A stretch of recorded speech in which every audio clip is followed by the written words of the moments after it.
A projection of power. That's what Russia's President Vladimir Putin hopes to achieve with his latest naval tactic, which will see several Russian ships sail within spitting distance of the United States.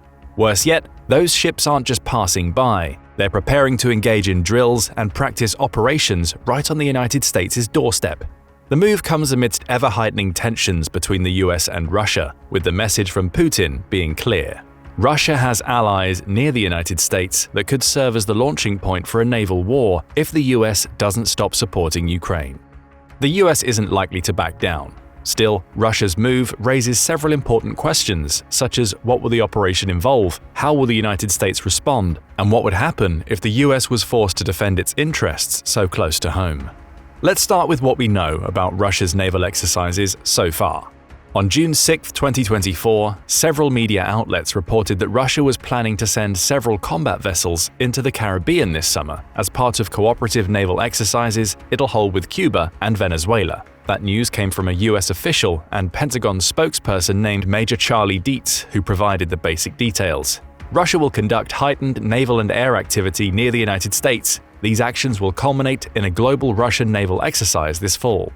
That alone would not be cause for alarm, especially as it appears that Russia will conduct its exercises in international waters or waters owned by Cuba and Venezuela. However, the exercises become more worrying when you consider the fact that Russia didn't inform the United States of its intentions. The US had to learn for itself by tracking the Russian vessels as they made their way to America's doorstep. That's something of a break from naval conventions. Countries conducting practice exercises near another nation's territory tend to inform them beforehand. That's a practical step as it prevents miscommunications and misinterpretations that could lead to aggression. Russia hasn't taken that step with its latest operation. CNN dug deeper into what the US can expect from Russia's exercises over the summer. It quoted Cuba's government, which notes that the group of Russian ships will include a Gorshkov-class frigate, which is the most modern frigate Russia produces, and the Kazan, which is a Yasen M-class guided missile submarine with nuclear capabilities. They, along with a rescue tug and fleet oil tanker, will visit the Cuban part of Havana between June 12th and June 17th. That would place the Russian ships just 230 miles away from Miami. Still, Cuba argues none of this should be a cause for alarm in the United States. After all, none of the ships are carrying nuclear weapons, and they won't represent a threat to regional stability. According to the country's foreign ministry, visits by naval units from other countries are a historical practice of the revolutionary government with nations that maintain relations of friendship and collaboration. That's not accurate. As CNN points out, July 2023 saw a Russian training-class ship named the Perekop dock in Havana for 4 days. But this latest visit is different. It represents the largest of its kind for several years and appears to purposefully include 2 of Russia's most modern vessels. Still, the US doesn't appear too worried, at least if Dietz is to be believed. He claims the exercises are just part of Russia's routine naval operations and they pose no direct threat to the United States. But is that really the case? After all, there's no denying that Russia's decision to send these ships appears to be a direct response to an American decision made toward the end of May 2024. The US is finally allowing Ukraine to use the weapons it supplies inside Russia. For the entirety of the Ukraine war, all of the military aid the US has provided to Ukraine has been offered under the condition that it can only be used inside Ukraine. In other words, Kyiv couldn't start launching missiles at Moscow. It could only use what it had to defend its territory against the encroaching Russian troops. That changed in May when President Joe Biden said Ukraine could finally use weapons to strike Russian territory. But even that permission came with caveats. Ukraine is only allowed to use the US weapons to strike Russia over the border near the Kharkiv region, with US officials saying that it should be used to hit back at Russian forces hitting them or preparing to hit them. Even with that restriction, Putin is likely furious that his troops will start experiencing attacks in their own territory, especially given that part of this more recent strategy has involved launching attacks from behind the front lines. That's where the desire to project power comes into play. Russia is sending these ships to show the United States there are potential consequences for its actions. Putin practically said as much, as reported by CNN, when he claimed that Western countries sending weapons into any conflict zone is a bad thing. In the end, if we see that these countries become involved in a war against us, what they are doing makes them directly involved in a war against the Russian Federation. We reserve the right to act the same way. A not-so-subtle message to the United States, perhaps. It's also worth noting that America's decision to allow its weapons to be used in Russia isn't the only thing that's angered Putin. There are the BOLTOPS 24 military drills to consider, a NATO exercise that will include around 50 ships and take place in the Baltic Sea. That's right on Russia's doorstep, just as Russia's latest naval exercise is right on the US's doorstep. Then there's Cuba's role in the whole thing. As Dietz points out, Cuba's involvement in Russia's drills may be at least in part due to Havana's displeasure over the United States sending one of its own nuclear submarines to Cuba's Guantanamo Bay naval base in 2023. In that sense, we start seeing a tit-for-tat situation playing out. The US sends submarines or approves the use of its weapons, and both Russia and Cuba respond. Still, a threat exists regardless of what Dietz and other officials claimed. That was demonstrated on June 12th when Al Jazeera reported that Russia had apparently started its drills before it even arrived in Cuba. Those early drills saw the Kazan submarine and the Admiral Gorshkov frigate firing precision missiles at mock targets stationed around 370 miles away from the vessels, according to the Russian Ministry of Defense. The same organization claims that the Admiral Gorshkov also ran several training drills designed to showcase how it would repel an aerial attack. All of these drills were carried out in the Atlantic. That's not quite America's doorstep. But those ships will only draw closer as they near Havana, with the drills giving some insight into the weaponry they're packing and the nature of the drills Russia might run once it's closer to the United States. This leads us to another question. How has the United States responded to the Russian vessels nearing Havana? Despite having previously downplayed the threat these ships might pose when revealing they were on their way, the US isn't taking their approach lying down. That was made clear by the United States Naval Institute, or USNI, on June 11th when it reported on Russia's missile tests in the Atlantic. The USNI claims that the US has ship spotters stationed on the American coast who are tracking everything that Russian ships are doing. It's also sent several ships of its own to surveil the Russian fleet, which includes a trio of guided missile destroyers. Add to that a P-8A Poseidon anti-submarine aircraft intended as a counter to the Kazan nuclear submarine, and the US appears to be providing a like-for-like counter-response. It'll be ready to strike if the Russian ships try to do anything other than run their training drills. A day after the USNI report, the UK's Daily Mail noted that America had dispatched its ships just off its own coastline as the Russian flotilla traveled within 25 miles of Florida. And the US wasn't alone. The Royal Canadian Navy also sent the HMCS Ville de Quebec, a Halifax-class frigate, to help with the American monitoring operation. It's clear that America is keeping a close eye on the situation. But what if the worst happens? What if Russia decides to launch an attack via this flotilla, or at least take part in some other act of aggression against the United States during its naval exercises? To answer that question, we need to take a deeper look at both the ships Russia has sent and the ships and aircraft the United States has deployed in response. Starting with Russia, two of the ships in its flotilla, the rescue tug and fleet oil tanker, can be discarded from the conversation. They're not irrelevant ships by any means, as both serve supporting roles, but if a conflict were to arise, neither is equipped to engage in a naval battle directly. That job will be left to the Admiral Gorshkov and the Kazan submarine. The Admiral Gorshkov is the first of Russia's new Gorshkov class of multi-role frigates, with construction on the ship starting in 2005. It represents the Russian Navy's first attempt to build a long-range maritime surface vessel in nearly 2 decades, meaning it can also be taken as an indicator of the country's desire to modernize in the face of America's far superior navy. As for the ship itself, it measures around 426 feet and is crewed by 200 personnel. But it's the frigate's weapon systems that make it especially impressive. All of Russia's Gorshkov-class frigates are fitted with 3D air search radars, allowing them to pick out incoming aircraft and potentially serving to help it take out anti-ship missiles. Each is also equipped with a 130mm gun mount, as well as a 30mm close-in weapon system, or CIWS, which would likely be used to fire on incoming aircraft and missiles. Speaking of missiles, the Admiral Gorshkov comes with 8 of Russia's SS-NX-26 Yakont cruise missiles. These missiles are designed for ship-to-ship combat, meaning they can be fired on practically any naval surface vessel.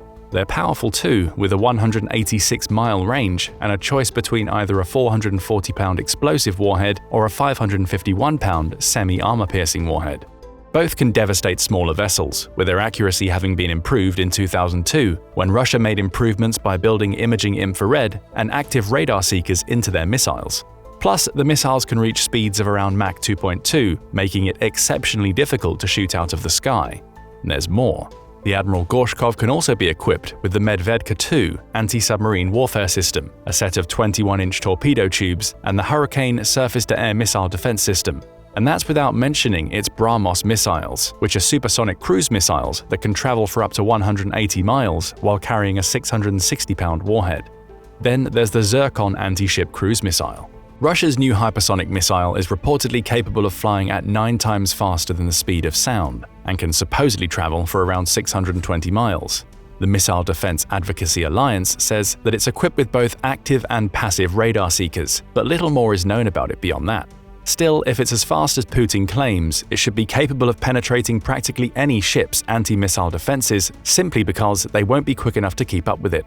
So the Admiral Gorshkov is an impressive ship, at least on paper, with its weapons systems being among the most modern that Russia has available. How would the destroyers the US has sent to monitor that frigate fare in a direct fight? Though the USNI was vague when providing information about which destroyers America sent out, the Daily Mail reports that one of them is the USS Donald Cook. So we'll use that for the comparison. As for how it would fare in a straight fight, the odds are slightly in the USS Donald Cook's favor. The ship, which entered service in 1998, is 505 feet long, making it larger than the Admiral Gorshkov. It's also capable of carrying more crew, 330 enlisted sailors, along with 26 officers at its maximum capacity. It's an Arleigh Burke-class guided missile destroyer, and it's packed with plenty of weaponry that would make it a formidable opponent for the Admiral Gorshkov. These weapons include the Mark 41 vertical launching system, which is capable of launching missiles appropriate for any war situation. These include anti-aircraft, anti-submarine, anti-surface, and ballistic missiles, offering enough versatility to make the ship effective both against the Admiral Gorshkov and the Kazan submarine. As for the ship's missile loadout, it has several vertical launch anti-submarine rocket ASROC missiles that each have a 10-mile range and can carry a high explosive warhead weighing 96.8 pounds. The ship also comes equipped with Tomahawk missiles, as well as 8 Harpoon missile launchers. The latter would likely be what the USS Donald Cook would deploy against the Admiral Gorshkov, with each being capable of traveling up to 149 miles while carrying a 493-pound payload. They're not as fast as the Admiral Gorshkov's hypersonic missiles. They can only reach top speeds of 0.85 Mach, but they're powerful, and the USS Donald Cook could launch several of them at once. The ship's loadout is completed by a Mark 45 5-inch lightweight gun and a set of Mark 46 torpedoes, 2 25mm machine guns, and the Phalanx CIWS, which is capable of shredding incoming aircraft. So the USS Donald Cook has the size advantage and is arguably more versatile in terms of its weapons loadout. However, the Admiral Gorshkov has the Zircon missile, which, assuming Putin's claims are true, is so fast that none of the USS Donald Cook's defensive measures could stop it. But there's a key point to remember. The US has sent 3 of its destroyers to monitor the Russian flotilla. Even if the Admiral Gorshkov was able to overwhelm the USS Donald Cook, it would have 2 other similar ships to handle. The Russian ship would likely be overwhelmed, showcasing that the US is just as capable of projecting power as Russia. Next up is the Kazan submarine. Also dubbed the Yasen-M, this vessel is the second of Russia's Yasen-class subs. The first was released in 1993, with the Kazan coming 16 years later and featuring so many upgrades that some consider it almost an entirely new class of submarine. The Royal United Services Institute, or RUSI, calls it the future of Russia's submarine fleet, again emphasizing how Putin's naval exercises are intended to showcase the best vessels Russia has to the United States. As for the Kazan, it's a nuclear cruise missile submarine that RUSI says is capable of launching several anti-ship and land attack missiles. These include the 3M-22 Zircon, the same hypersonic missile that Admiral Gorshkov supposedly boasts, and the UKSK vertical launch system that uses 8 SM-346 modules. Each of these modules measures 32 feet in length and has a 6.5-foot diameter, making them large enough to hold 4 of Russia's P-800 Onyx anti-ship missiles or 5 of its 3M-54-1 caliber missiles. Both are highly destructive. The P-800s are variants of the previously mentioned SSN-626 Yakont cruise missiles, meaning they pack equivalent range and firepower. As for the 3M-54-1 caliber, this anti-ship missile can travel for 186 miles and packs a 3,461-pound warhead. Add 10 533mm torpedo tubes used to fire Russia's UGST-M wire-guided torpedoes and 6 324mm torpedo launchers as part of the submarine's countermeasure systems, and you have a formidable vessel. The submarine is also believed to be the quietest in the Russian fleet, aided by being powered by a 4th-generation KTP-6 nuclear reactor. Paired with the Admiral Gorshkov, the Kazan represents a powerful 1-2 punch from the Russian Navy, with each being figureheads in Putin's campaign to demonstrate how his navy is modernizing. But could the Kazan withstand an attack from the ships and planes the US has sent to monitor Russia's flotilla? The odds are low. The USS Donald Cook, along with the other 2 destroyers America has sent, have anti-submarine defense systems. Even if one were to be successfully struck by the Kazan, any missile launch could give away the submarine's position, leaving it open to attacks from other American destroyers. Then there's the P-8A Poseidon to consider. Though the US Navy officially designates the P-8A as a maritime patrol and reconnaissance aircraft, it also notes that it's capable of conducting anti-submarine warfare, or ASW, at long range. The aircraft carries a 9-person crew and is capable of achieving a maximum cruising speed of around 560 miles per hour, enabling it to survey large patches of water. Those capabilities are aided by the aircraft's extensive surveillance systems. Naval Technology notes that the P-8A is equipped with MX-20HD sensor turrets, which have electro-optical and infrared multispectral capabilities. It's also equipped with the Raytheon-designed AN/APY-10 maritime radar surveillance system, which is what helps it with submarine detection. Its high-resolution imaging synthetic aperture radar, or ISAR mode, can detect, track, and classify fast-moving surface vessels as well as surfaced submarines. As for weapons, the plane is equipped with several free-fall bombs, which it can drop on ships, as well as depth charges, air-to-surface missile, and the Mark 54 torpedo system. At 106 inches long, the torpedo packs a high-explosive 100-pound warhead that's ideal for scuttling small surface vessels and submarines. Even alone, this aircraft will be a strong match for the Kazan and Admiral Gorshkov. But when working alongside 3 US destroyers, each of which can take out submarines and frigates, it serves a dual role in reconnaissance and attack support. Ultimately, this means the United States is well equipped to take on any threat that the Russian flotilla that's right on its doorstep could present. Perhaps that's why Major Dietz was so insistent on classifying the Russian ships as not presenting a threat to the United States. On the surface, that statement merely implies that the US isn't worried about Russia carrying out training exercises, especially given that it carries out plenty of its own. But the statement may also have been a subtle jab aimed in Putin's direction. As impressive as your new frigate and submarine may be, neither stacks up to the sheer might of the US Navy. In a battle of power projection, the US has already matched Russia simply with the ships and planes it's using to monitor Russia's exercises in the Caribbean waters. It also mustn't forget power projection isn't Putin's only goal with these exercises. He's also looking to build ties with 2 nations that could provide him with some leverage over the US, Cuba and Venezuela. Russia's ties to Cuba are long documented and, despite having gone through rocky patches since the fall of the Soviet Union, are still strong enough to represent a threat to the United States. As recently as June 7, 2024, Dmitry Chernyshenko and Ricardo Cabrisas, the deputy prime ministers of Russia and Cuba respectively, held a working meeting intended to deepen ties between the 2 nations. That meeting saw the 2 discuss trade, economic and energy cooperation, with Chernyshenko going on to note that Cuba is a reliable ally of Russia. Cuba is also just over 200 miles away from Miami. Russia's journey to the Caribbean could be seen as another example of it strengthening its ties with Cuba, only this time it's not about trade and tourism. The fact that countries are carrying out joint naval exercises is intended to send a message to the United States that Russia has a friend that's right on America's doorstep, and it's a friend that's more than willing to play host to Russian ships should Moscow feel the need to send more. Then there's Venezuela. Russia has been courting Venezuela for several years now, with the impending arrival of its flotilla following its excursion to Cuba likely intended to further the developing relationship between the 2 nations. Russia considers Venezuela to be one of its key partners in Latin America for a key reason. It has access to oil. A lot of oil, in fact, with the Organization of Petroleum Exporting Countries, or OPEC, pointing out that Venezuela has proven crude oil reserves of 303,221 million barrels, along with proven natural gas reserves of 5,511 billion cubic meters.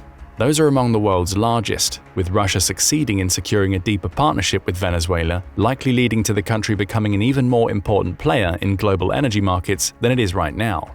Russia is also pushing for Venezuela to become a member of the BRICS economic group. This loose collective of 9 countries, which include Russia, China, Iran, India, and several other nations that could be considered anti-Western, meets regularly to discuss economic policy. While its main goal is to ensure the prosperity of its member nations, it has a secondary goal of counteracting what it sees as the Western-led global economic system. Venezuela would benefit greatly from being a member, with Russia's support likely opening the door to even greater trade and energy-related ties. Add this to Venezuela's apparent support for Putin's Ukraine war. Its president says the country supports Russia in its fight against the Nazis, and you have a budding relationship that presents a clear threat to the United States. Russia gains influence over an important global market, as well as allying with another country that's close enough to the US to allow Moscow to keep an eye on what America is doing. The development of these relationships doesn't put the United States in immediate danger. Neither Cuba nor Venezuela represents a true threat to America's military, and neither is likely to want to start an all-out war with the United States. Still, the US should be wary. Russia has just shown that it's willing to use its relationships with Cuba and Venezuela to make threats to the US under the guise of standard naval exercises. And by deepening these relationships, Russia will also have allies that are a little too close for comfort for the US. Ultimately, the Russian Navy being at America's doorstep may not pose an immediate threat, not least because of the small number of ships in the flotilla, but the implication of these training exercises might be worrying. Russia is building stronger ties. It's showing it's not afraid to get in America's face and flaunt its power. Some might even see the exercises as a deliberate act of provocation designed to force an American response. The US is unlikely to be cowed. It's confident in the superiority of the US Navy and its ability to manage Cuba and Venezuela. Still, it needs to be aware of what Russia is doing, just as it has by deploying ships to monitor Putin's naval drills, monitor the situation on the wider geopolitical level to ensure Russia's power projections don't become more serious. So what do you think about the Russian Navy arriving on the US's doorstep? Is this little more than a puffing of Putin's chest that the US doesn't need to take seriously? How do you think a naval war between Russia and the US would play out? Share your opinions in the comments section, and thank you for watching the video.